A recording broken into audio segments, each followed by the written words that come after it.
बिल्लाहि मिनश्शैतानिर्रजीम बिस्मिल्लाहिर्रहमानिर्रहीम। शहबाज शरीफ 6 अरब रुपये हज़म। नैब तरामीम को दोबारा एक्टिव करने की हुकूमती कोशिशें।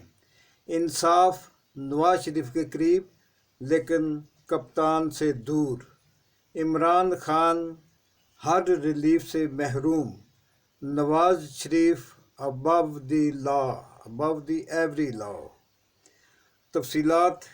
मुल्क खुदादत पाकिस्तान को जिस कदर बेरहमी से लूटा खसूटा जाता है, इसकी एक मिसाल जनरल बाजवा साहब ने हमें बताई है।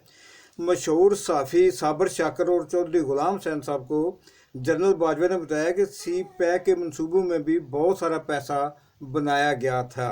सी पैक के सिर्फ एक मनसूबे में, जो कि 12 अरब रुपये का मनसूबा था, इसमें 5-6 अरब रुपये खर्च की गई, जबकि बाकी 6 अरब रुपये छोटे मियाँ साहब की जेब में चले गए हैं।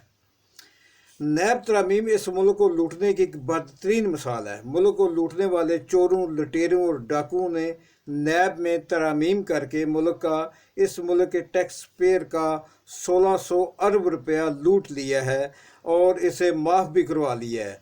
ताहम फिर सुप्रीम कोर्ट का फैसला आया और नैब तरामीम को कल अदम करार दे दिया गया, क्योंकि इस तरह दौलत कर्ज़ों की सूरत में लेकर माफ़ करवा लेना बुनियादी इंसानी हकूक़ के ख़िलाफ़ था।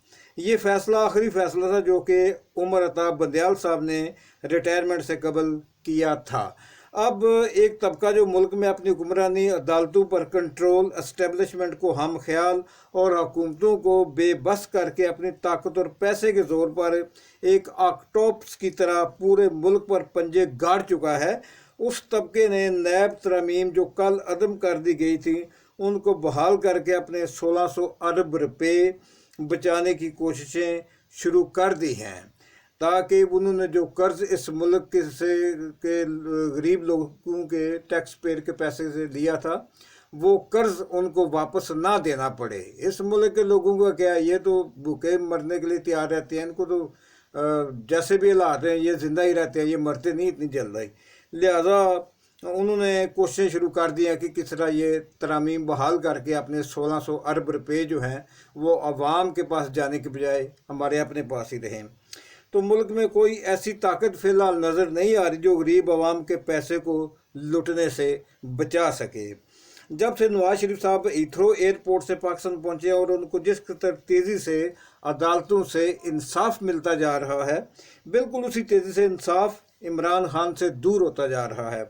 अब एस्टेब्लिशमेंट, हुकूमत और 14 जमाती इत्तेहाद जोर पकड़ता जा रहा है, जबकि PTI के इस तरह हिस्से बखरे और तोड़ फोड़ की जा रही है, जिस तरह पहली जंग अज़ीम में शिकस्त के बाद सल्तनत उस्मानिया के हिस्से बखरे कर दिए गए थे और उसकी ताकत को ख़त्म करने के लिए सल्तनत उस्मानिया को 40 मुल्कों में तकसीम कर दिया गया था।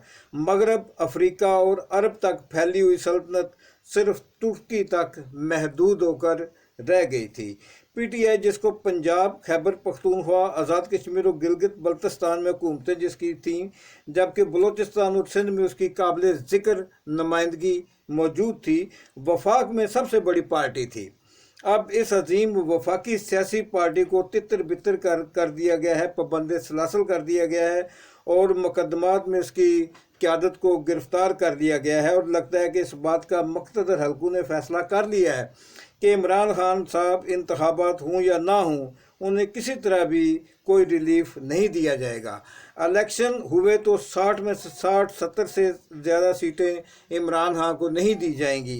इन हालात में जबकि इमरान खान की मकबूलियत 70% तक है और कम होने में नहीं आ रही, उसे मंजर से हटा दिया जाए, इस बात का इम्कान भी मौजूद है।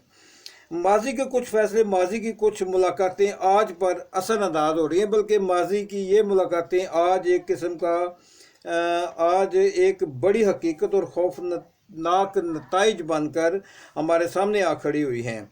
शहबाज शरीफ की 16 माह की हुकूमत को हर किस्म का तहफ़्फ़ुज़ दिया गया। मरियम नवाज़ को तहरीर व तकरीर में फ्री हैंड दिया गया। आज नवाज शरीफ को पुलिस से, एस्टेब्लिशमेंट से, अदालतों से और इंटेलिजेंस अदारों से अबव द लॉ बना दिया गया है।